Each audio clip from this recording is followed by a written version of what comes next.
देखिए आज हम लोग बात करेंगे क्लास 11th के चैप्टर नंबर 5 थर्मोडायनेमिक्स पे। तो इसमें सबसे पहले हम लोग देखेंगे टॉपिक जो आज हम इस लेक्चर में डिस्कस करने वाले हैं। जैसे कि सबसे पहला टॉपिक होगा अपना ऊष्मागतिकी, डिफाइन करेंगे। फिर इसके बाद में निकाय एवं परिवेश को, फिर इसके बाद में निकाय के प्रकार, एंड 4 नंबर पे निकाय की अवस्था, एंड 5 पे निकाय के गुण, 6 पे ऊष्मागतिकी साम्य, 7 पे अवस्था फलन और 8 नंबर पे पथ फलन। 9th नंबर पे ऊष्मागतिकी प्रक्रम कितने प्रकार के होते हैं, किसे कहते हैं पूरा। फिर ऊष्माधारिता, इसके बाद विशिष्ट ऊष्माधारिता, फिर मोलर ऊष्माधारिता, और इसके बाद 13 नंबर पे पढ़ेंगे ऊष्मागतिकी का शून्य नियम। इसके बाद में नेक्स्ट लेक्चर में करेंगे। ओके, तो जरा देखिए, अगर देखें इसमें सबसे पहला क्या पढ़ रहे हैं, ऊष्मागतिकी, राइट। तो ऊष्मागतिकी जब पढ़ेंगे तो इसमें क्या बताएंगे, रसायन विज्ञान की वो शाखा जिसमें किसी रासायनिक अपक्रिया में होने वाले उसमें ऊर्जा के परिवर्तनों का अध्ययन किया जाता है। किसके, उसमें ऊर्जा के परिवर्तनों का अध्ययन किया जाता है। क्या बताया, रासायनिक अपक्रिया की वह शाखा जिसमें किसी रासायनिक अपक्रिया में होने वाले ऊष्मा या ऊर्जा परिवर्तनों का अध्ययन किया जाता है, राइट। ऊष्मागतिकी कहलाता है। अब इसमें अपना सबसे पहला इसमें आ जाता है निकाय। ये आपका निकाय किसे कहते हैं, राइट। तो अगर निकाय की बात की जाए तो निकाय किसे करेंगे, जैसे कि ब्रह्मांड का वह भाग, क्या बताएंगे इसमें हम निकाय में बताएंगे ब्रह्मांड का वह भाग जिसका अध्ययन ऊष्मागतिकी में किया जाता है। मतलब ब्रह्मांड का वह भाग जिसका अध्ययन ऊष्मागतिकी में किया जाता है तथा इसकी सीमाएं निश्चित होती हैं, निकाय या तंत्र कहलाता है। ओके, याद रखिएगा। जैसे कि ये आपका फिगर है, इसमें ये जो है ये क्या है, परिसीमा है, और एक्सटर्नल जितना भी ये सब एरिया है ये क्या है, परिवेश है, और ये आपका क्या बताया गया, निकाय है, राइट। याद रखिएगा। आगे जरा देखिए नेक्स्ट, अगर नेक्स्ट बात की जाए अपनी परिवेश की, है ना, तो परिवेश की जब बात करेंगे तो क्या बात करेंगे, जरा देखिए परिवेश।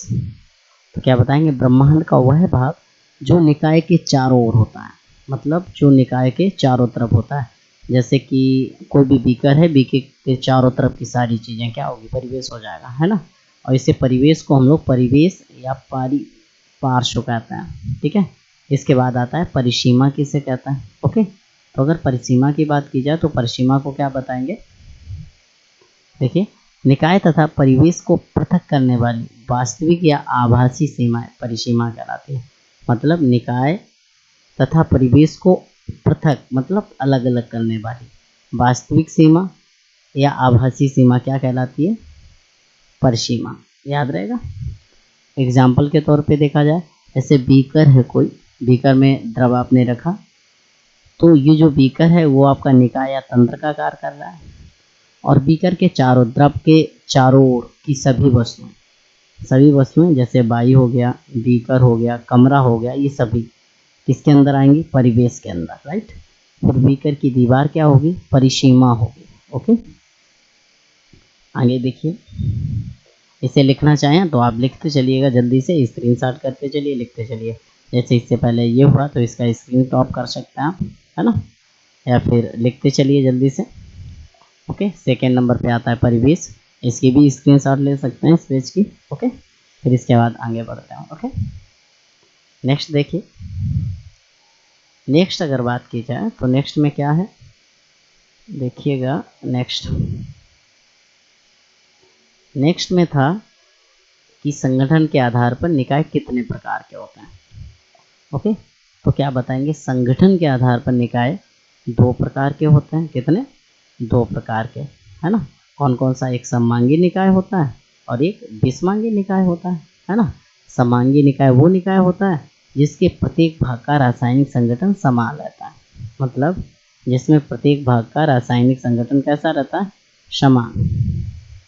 ओके, मतलब इस निकाय में प्रत्येक भाग का रासायनिक संगठन समान रहता है, अर्थात निकाय के सभी भाग समान प्रावस्था में रहता है। इसका मतलब क्या है कि निकाय के सभी भाग कैसे रहते हैं, समान प्रावस्था में, इस टाइप में।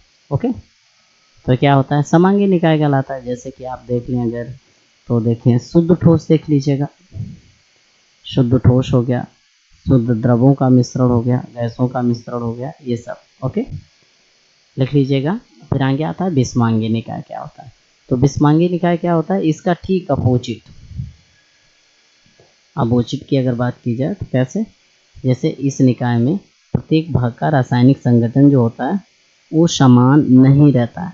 मतलब प्रत्येक भाग का रासायनिक संगठन समान नहीं रहता है, अर्थात निकाय में दो या दो से अधिक प्रावस्थाएं होती हैं। जैसे एग्जाम्पल के तौर पे दे सकते हैं आप कोलाइडी विलयन, कौन सा, कोलाइडी विलयन या घुलनशील द्रवों का मिश्रण, ये सब। ओके, तो इसे आप लिख लीजिए या स्क्रीनशॉट ले लीजिए। ओके, इसके बाद नेक्स्ट देखिए। अगर नेक्स्ट देखें तो इसमें हम लोग बात करेंगे ऊर्जा एवं पदार्थ के संचरण के आधार पर निकाय के प्रकार। किसके आधार पर, ऊर्जा एवं पदार्थ के संचरण के आधार पर निकाय के प्रकार। ओके, तो इसमें अगर बात की जाए तो इसमें सबसे पहले हम लोग बात करेंगे किस टॉपिक पे, यही मजाक में ये खुला एवं विवृत निकाय, मतलब ओपन सिस्टम क्या होता है। यही निकाय परिवेश के साथ ऊर्जा एवं द्रव दोनों का आदान प्रदान करता है। मतलब ऊर्जा और द्रव दोनों का आदान प्रदान करता है। मतलब ऐसा निकाय जो निकाय और परिवेश के साथ ऊर्जा और द्रव्य दोनों का आदान प्रदान करे, ओपन सिस्टम होता है। खुला एवं विवृत निकाय होता है। एग्जाम्पल के तौर पे अगर देखा जाए तो एग्जाम्पल में अपन को बताया गया क्या, खुले मुंह वाले बीकर में जल को गर्म करना। ओके, आगे आता है बंद या विवृत संवृत निकाय को, मतलब क्लोज सिस्टम किसे कहता है। क्लोज सिस्टम वो होता है जिसमें ऊर्जा का आदान प्रदान नहीं हो सकता आसानी से। जैसे ऐसा निकाय परिवेश के साथ केवल ऊर्जा का आदान प्रदान करता है। किसके साथ, परिवेश के साथ केवल ऊर्जा का आदान प्रदान करता है। क्या होता है, बंद या संवृत निकाय होता है। जैसे कि बंद बर्तन में जल को गर्म करना। ओके, इसका स्क्रीनशॉट ले लीजिएगा जल्दी से, इसके बाद आगे बढ़ते हैं, जल्दी करिए थोड़ा। ओके,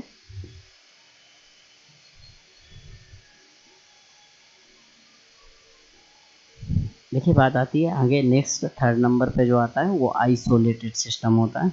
आइसोलेटेड सिस्टम क्या होता है, किसी का आदान प्रदान ना कर रहा हो। मतलब ऐसा निकाय, यह निकाय परिवेश तथा परिवेश के साथ ऊर्जा तथा द्रव में से किसी का भी आदान प्रदान नहीं करता। मतलब ऐसा निकाय जो द्रव और ऊर्जा दोनों का भी, किसी का भी आदान प्रदान ना करे। जैसे कि थर्मस में रखा जल, किस में रखा जल, थर्मस में रखा जल। ओके, वो भी हीट हो, हॉट वाटर। ओके, जल्दी से कर लीजिएगा फिर आगे बढ़ते हैं। ओके, जल्दी से लिखिएगा। देखिए अगर हम लोग आगे बात करें तो आगे अपना टॉपिक क्या रहेगा, ज़रा देख लीजिएगा। जो नेक्स्ट टॉपिक है वो निकाय के गुण है। ओके, तो अगर निकाय के गुण की बात की जाए तो क्या बताएंगे, निकाय के गुण ये दो प्रकार के होते हैं। कौन कौन से, नंबर एक पे आता है विशिष्ट गुण। नंबर एक पे कौन सा गुण आता है, विशिष्ट गुण आता है। ओके, तो विशिष्ट गुण में अगर बात की जाए अपने में तो क्या बताएंगे, ये गुण पदार्थ की मात्रा पर निर्भर नहीं करता है। मतलब विशिष्ट गुण जो होते हैं वो पदार्थ की मात्रा पर निर्भर नहीं किया करते। ओके, अगर पदार्थ की मात्रा पर निर्भर नहीं करते, एग्जाम्पल के तौर पे देखा जाए तो कौन कौन से, एक विशिष्ट ऊष्मा हो गई, एक श्यानता हो गई, एक पृष्ठ तनाव, घनत्व, सांद्रता, है ना, दाब, क्वथनांक, हिमांक एटसेट्रा। राइट, ये सभी क्या होते हैं, विशिष्ट गुण या गहन गुण होता है। ओके, ये पदार्थ की मात्रा पर निर्भर नहीं किया करते हैं। नेक्स्ट आता है विस्तीर्ण गुण किसे कहता है, एक्सटेंसिव प्रॉपर्टीज जिसे बोलते हैं। तो ये गुण जो होते हैं वो पदार्थ की मात्रा पर निर्भर किया करते हैं। और पदार्थ की मात्रा पर निर्भर करते हैं तो ज़रा देख लीजिएगा कौन कौन से होंगे जो कि पदार्थ की मात्रा पर निर्भर करते हैं। जैसे कि मोलों की संख्या हो गई, है ना, यानी कॉन्सेप्ट क्या होता है, W/M, है ना, निर्भर करता है। मुक्त ऊर्जा हो गई, एंथैल्पी हो गई, एंटॉर्पी हो गई, द्रव्यमान हो गया, आयतन हो गया, आंतरिक ऊर्जा हो गई, ये सभी क्या होते हैं, विस्तीर्ण गुण होता है। और ये सभी पदार्थ की मात्रा पर निर्भर करते हैं। ओके, आगे देखिए। नेक्स्ट आता है ऊष्मागतिकी साम्य। ओके, तो अगर ऊष्मागतिकी साम्य की बात की जाए तो इसमें क्या बताएंगे, इसमें हम लोग बताएंगे ये है ऊष्मागतिकी साम्य, है ना। तो ऊष्मागतिकी साम्य की अगर बात की जाए तो इसमें हम लोग सबसे पहले डिफाइन करेंगे, जब देख लीजिएगा सही से, जब किसी निकाय के स्थूल कौन कौन सा, ताप, दाब या आयतन में किस समय के साथ साथ कोई परिवर्तन न हो। मतलब जब किसी निकाय के स्थूल गुणों जैसे ताप, दाब, आयतन आदि में कोई परिवर्तन नहीं होता है तो ऐसी अवस्था को क्या कहते हैं, साम्य कहते हैं, मतलब ऊष्मागतिकी साम्य कहते हैं। ये 3 प्रकार के होता है। नंबर 1 होता है रासायनिक साम्य। ओके, तो नंबर 1 पे रासायनिक साम्य पे अगर बात की जाए तो इसमें क्या रहता है रासायनिक साम्य में, इसमें समय के साथ साथ पदार्थों की सांद्रताओं में कोई परिवर्तन नहीं होता। मतलब जब हम लोग रासायनिक साम्य की बात करेंगे तो इसमें क्या है, समय के साथ साथ पदार्थ की सांद्रता में कोई परिवर्तन नहीं होता है, वो याद रहेगा। अगर पदार्थ की सांद्रता में कोई परिवर्तन नहीं हो रहा तो रासायनिक साम्य। अब बात आती है यांत्रिक साम्य क्या होता है। इसमें निकाय का एक भाग निकाय के दूसरे भाग पर कोई यांत्रिक कार्य नहीं करता। मतलब इसमें निकाय का एक भाग दूसरे निकाय पर कोई यांत्रिक कार्य नहीं करता, अर्थात पूरे निकाय का दाब जो रहता है वो समान रहता है।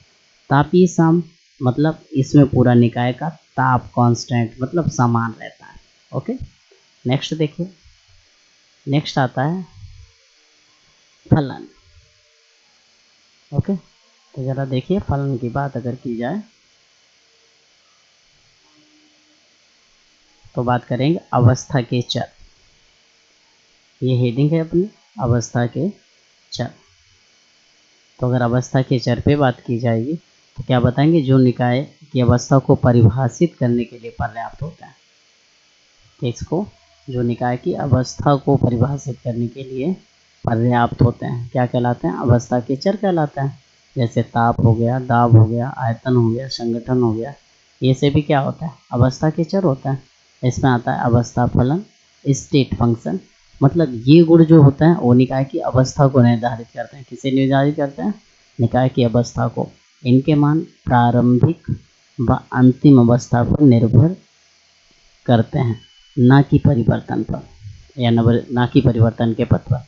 कहने का मतलब ये है कि अवस्था फलन वो फलन होता है, ये गुण निकाय की अवस्था को निर्धारित करते हैं। जो अवस्था फलन होते हैं क्या करते हैं, निकाय की अवस्था को निर्धारित करते हैं। इनके मान प्रारंभिक और अंतिम अवस्था पर निर्भर करते हैं, ना कि परिवर्तन के पथ पर। जैसे ताप हो गया, दाब हो गया, आयतन हो गया, एंथैल्पी हो गई, एंट्रापी हो गई, मुक्त ऊर्जा हो गई, आंतरिक ऊर्जा हो गई, ये सभी क्या है, प्रारंभ में कितनी थी, अंत में कितनी है, इन्हें इससे मतलब नहीं है बीच में क्या हुआ क्या नहीं, कोई मतलब नहीं है। ठीक है, आगे आता है पथफलन।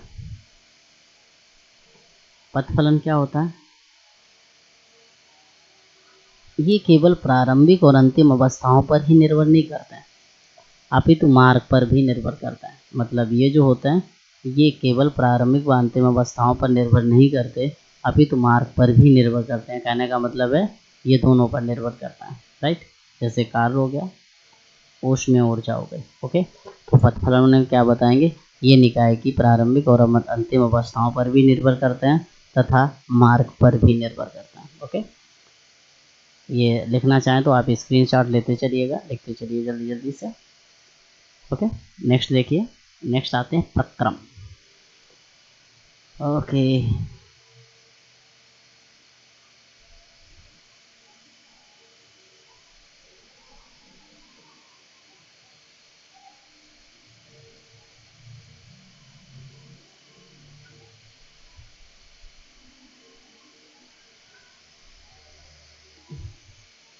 देखिए कि अब हम लोग बात करेंगे ऊष्मागतिकी प्रक्रम पे। ओके, तो ऊष्मागतिकी प्रक्रम में क्या बताएंगे, सबसे पहला आपका आता है समतापीय प्रक्रम।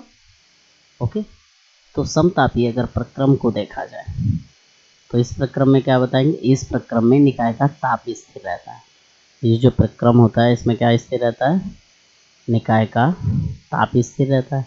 और अगर ताप स्थिर रहता है क्या बताओगे, इस प्रक्रम में निकाय का ताप स्थिर रहता है। ओके। यदि प्रक्रम ऊष्मा क्षेपी है तो निकाय अतिरिक्त ऊष्मा परिवेश को देता है। कैसा है, अगर ऊष्मा क्षेपी है तो निकाय क्या करेगा, अतिरिक्त ऊष्मा को परिवेश को दे देगा। ओके। यदि प्रक्रम ऊष्मा क्षेपी है तो निकाय अतिरिक्त ऊष्मा को परिवेश को दे देता है। यदि प्रक्रम ऊष्मा शोषी है, कैसा है, ऊष्मा शोषी है, तो निकाय आवश्यक ऊष्मा परिवेश से ग्रहण कर लेता है।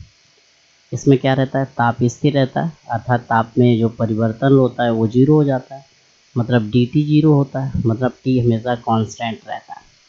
ओके। एग्जाम्पल के तौर पे दे सकते हो, जमना हो गया, गलन हो गया, संघनन हो गया, बाष्पीकरण हो गया, एटसेट्रा। ओके। आगे देखिएगा नेक्स्ट, आगे देखिए एग्जाम्पल में क्या बताया आपका, जमना, गलन, संघनन, बाष्पीकरण, एटसेट्रा। ओके। नेक्स्ट देखिए, नेक्स्ट अगर देखा जाए तो अपना आता है रुद्धोष्म प्रक्रम। ओके, सेकेंड नंबर पे। तो रुद्धोष्म प्रक्रम को अगर देखा जाए तो इसमें हम लोग क्या बताएंगे, इसमें बताएंगे इस प्रक्रम में निकाय परिवेश के साथ ऊष्मा का आदान प्रदान नहीं करता है। इस प्रक्रम में क्या होता है, क्यू कांस्टेंट होता है। मैंने कहा क्या होता है, क्यू कांस्टेंट। कहने का मतलब ये है, इस प्रक्रम में निकाय परिवेश के साथ ऊष्मा का आदान प्रदान नहीं करता, मतलब क्यू कांस्टेंट, मतलब इसमें निकाय का ताप स्थिर नहीं रहता है। इस यदि क्रिया ऊष्मा क्षेपी है तो निकाय का ताप बढ़ता है, यदि ऊष्मा शोषी है तो निकाय का ताप घटता है। ओके, इसे लिख लीजिएगा जल्दी से। अगर परिवर्तन नहीं होता मतलब डी क्यू जीरो रहता है, मतलब डेल क्यू भी जीरो रहता है, इसका मतलब क्यू कैसा है, कांस्टेंट है। ओके, लिख लीजिएगा दोनों, फिर आगे बढ़ता है। आगे आता है अपना समदाबीय प्रक्रम। ओके, कौन सा, समदाबीय, मतलब समदाबीय मतलब दाब में कोई परिवर्तन ना हो, मतलब इस प्रक्रम में निकाय का दाब कैसा रहता है, स्थिर रहता है। ओके, तो अगर निकाय का दाब स्थिर रहता है, निकाय का दाब स्थिर रहता है, याद रहेगा, दाब स्थिर रहेगा, कहने का मतलब है D P zero, del P zero, P constant. Okay, फिर इसके बाद हमें आता है सम आयतनिक। आयतनिक मतलब डेल वी जीरो, मतलब वी कांस्टेंट, मतलब डी पी जीरो, मतलब कहने का निकाय का आयतन स्थिर। ओके, तो क्या बताया, समतापीय समायतनिक में क्या बताया, डेल वी जीरो, समदाबी में क्या बताया, दाब जीरो, है ना। फिर इसके बाद में हमने बताया, इससे पहले बात की थी रुद्धोष्म में, क्यू कांस्टेंट मतलब Q zero, del Q zero, है ना, मतलब ऊष्मा का आदान प्रदान नहीं होता है। क्या बताया, ऊष्मा क्षेपी है तो ताप बढ़ता है, ऊष्मा शोषी है तो ताप घटता है। कौन, निकाय है। पहला क्या था, पहला था आपका समतापीय मतलब ताप कांस्टेंट, ताप में कोई परिवर्तन नहीं होता है। अब इसे आप लिख लीजिएगा जल्दी से, फिर आगे बढ़ता है। तो आगे आता है अपना नेक्स्ट, उत्क्रमणीय और अनुत्क्रमणीय प्रक्रम। ओके, तो इसमें बहुत ध्यान से देखेंगे थोड़ा सा। ये प्रक्रम क्या होता है, बहुत धीमी गति से चलता है। ये प्रक्रम जो होता है बहुत धीमी, ये प्रक्रम बहुत धीमी गति से इस प्रकार चलते हैं कि प्रत्येक चरण पूर्व चरण के साथ साम्य रहता है। मतलब ये प्रक्रम जो होते हैं बहुत धीमी गति से चलते हैं, प्रथम चरण दूसरी चरण के साम्य में रहता है, तथा इस प्रक्रम को किसी भी दिशा में चलाया जा सकता है। ओके, इसे आदर्श प्रक्रम भी कहा जाता है। इस प्रक्रम द्वारा अधिकतम कार्य प्राप्त किया जा सकता है। ओके, अब वहीं अनुत्क्रमणीय प्रक्रम की बात की जाए तो अनुत्क्रमणीय में क्या बताएंगे, पहले इसे तो लिख लीजिएगा या स्क्रीनशॉट करिएगा।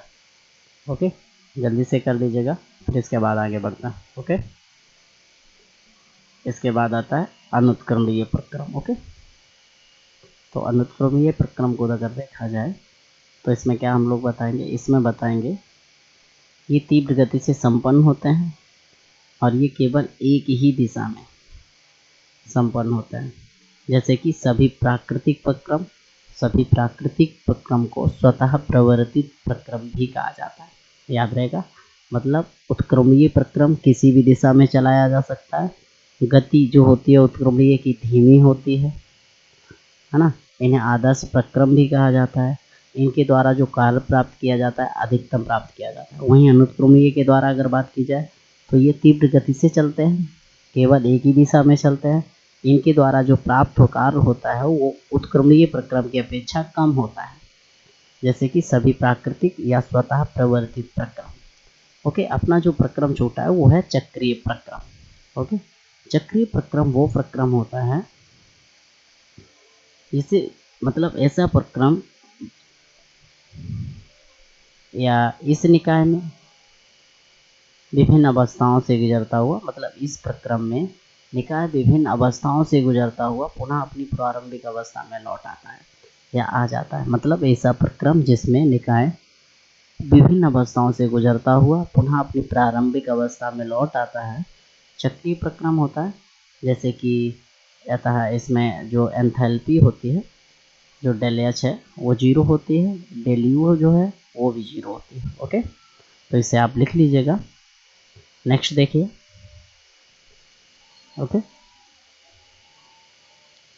नेक्स्ट अगर देखा जाए तो बहुत अच्छा टॉपिक है ऊष्माधारिता। ओके,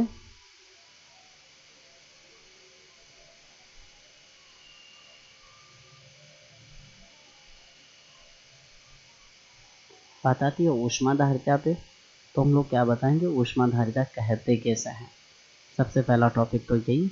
तो इसमें क्या बताएंगे, किसी निकाय का ताप 1 डिग्री सेल्सियस या 1 केल्विन बढ़ाने के लिए जितनी ऊष्मा की आवश्यकता होती है उसे ऊष्माधारिता कहता है।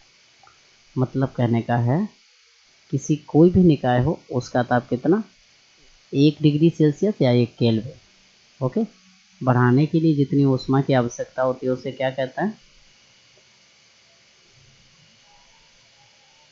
किसी निकाय का ताप 1 डिग्री सेल्सियस या 1 केल्विन बढ़ाने के लिए जितनी ऊष्मा की आवश्यकता उसे क्या कहता है, ऊष्माधारिता कहता है।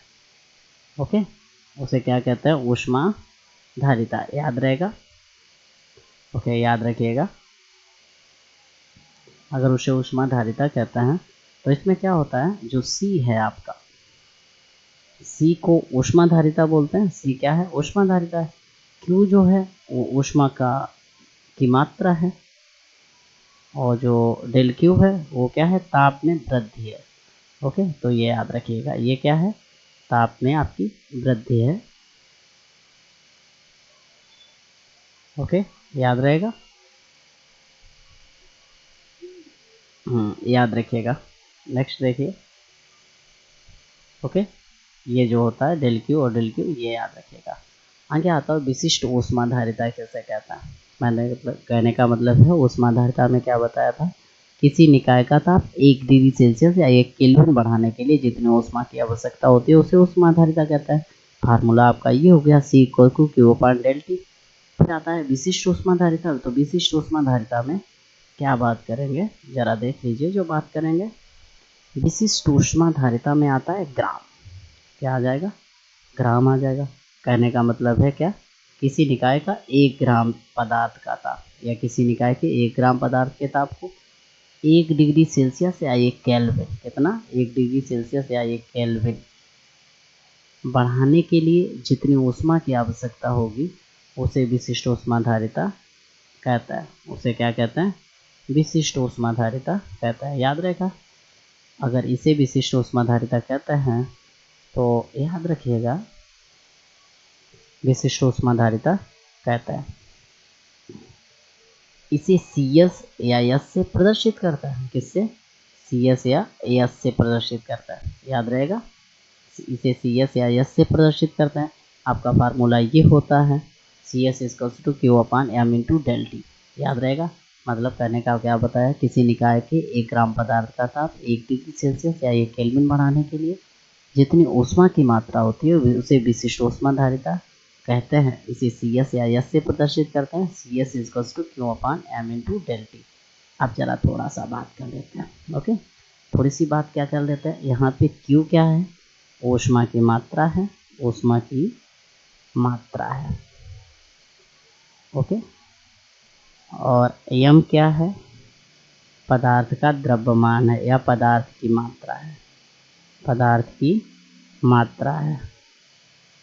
डेल टी क्या है, ताप में वृद्धि है, ताप में वृद्धि है, याद रहेगा। और जो सी एस है ये क्या है, ये आपका विशिष्ट ऊष्मा धारिता है, विशिष्ट ऊष्मा धारिता, याद रहेगा, लिख लीजिएगा। ये आपका फार्मूला हो गया। अब आगे बात आती है मोलर ऊष्मा धारिता किसे कहते हैं। ओके, तो जरा देखिए, अब हम लोग बात कर लेते हैं मोलर ऊष्मा धारिता की। तो जब मोलर ऊष्मा धारिता की बात करेंगे, तो जब करेंगे तो करेंगे, देख लीजिएगा क्या करते हैं। मोलर ऊष्मा धारिता, तो क्या बताएंगे, किसी निकाय के 1 मोल पदार्थ का ताप कितना, 1 मोल पदार्थ का ताप 1 डिग्री सेल्सियस या 1 केल्विन बढ़ाने के लिए जितनी ऊष्मा की आवश्यकता होती है उसे मोलर ऊष्मा धारिता कहते हैं। मतलब कहने का क्या बताया, जरा देखिए, किसी निकाय के 1 मोल पदार्थ का ताप, कितने मोल, 1 मोल पदार्थ का ताप, 1 मोल पदार्थ का ताप। ओके, 1 मोल पदार्थ का ताप कितना बढ़ाने के लिए, 1 डिग्री सेल्सियस। ओके, किसी पदार्थ के 1 मोल पदार्थ का ताप 1 डिग्री सेल्सियस बढ़ाने के लिए, 1 डिग्री सेल्सियस या केल्विन, ओके, डिग्री सेल्सियस या केल्विन बढ़ाने के लिए आवश्यक ऊष्मा की मात्रा ऊष्मा धारिता कहलाती है या मोलर ऊष्मा धारिता कहलाती है। इसे सीएम से प्रदर्शित करते हैं, कितने से, सीएम से, याद रखिएगा। किससे प्रदर्शित करते हैं, सीएम से प्रदर्शित करते हैं। सीएम इक्वल्स टू क्या होता है ये आपको पता चल गया।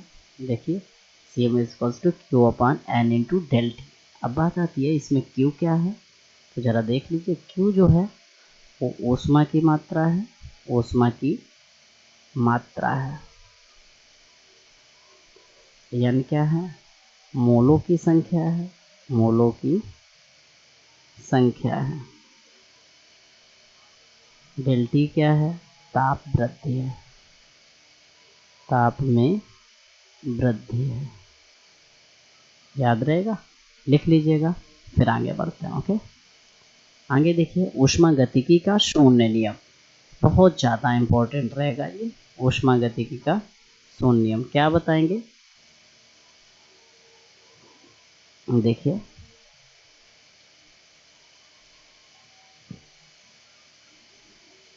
ऊष्मागतिकी का शून्य नियम क्या बताओगे, जब दो भिन्न ताप वाली वस्तुओं को एक दूसरे के संपर्क में रखा जाता है, मतलब भिन्न भिन्न ताप वाली वस्तुओं को, जब दो भिन्न भिन्न ताप वाली वस्तुओं को एक दूसरे से जोड़ा जाता है या संपर्क में रखा जाता है, तो ऊष्मा का प्रवाह अधिक ताप वाली वस्तु से कम ताप वाली वस्तु की ओर तब तक होता है जब तक दोनों का ताप कैसा ना हो जाए, समान ना हो जाए। क्या बताया, दो भिन्न भिन्न ताप वाली वस्तुओं को एक दूसरे से क्या किया जाता है, जोड़ा जाता है। ओके, जब एक दूसरे से जोड़ा जाता है तो उनमें जो है ताप का स्थानांतरण जब तक होता रहता है जब तक कि दोनों का ताप समान ना हो जाए। तो ऊष्मा का प्रवाह क्या होता है, अधिक ताप वाली से कम ताप वाली वस्तु की ओर।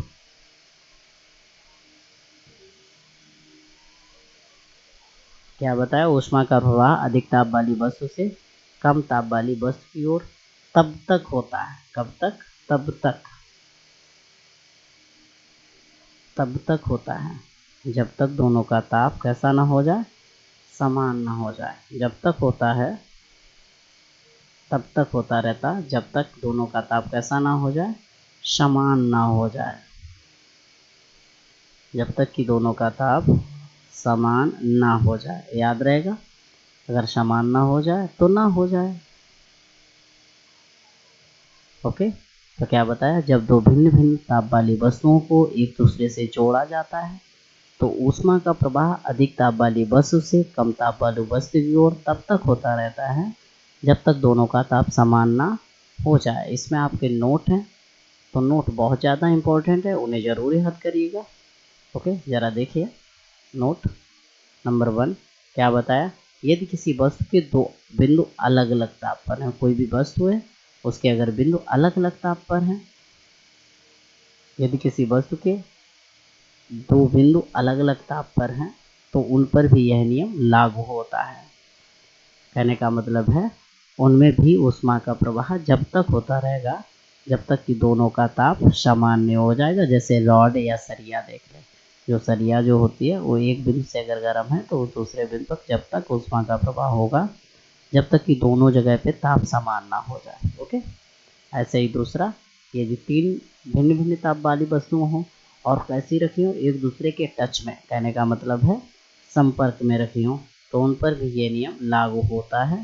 कहने का मतलब है उन पर भी ऊष्मा का प्रवाह होता है जब तक कि दोनों का ताप कैसा ना हो जाए, समान।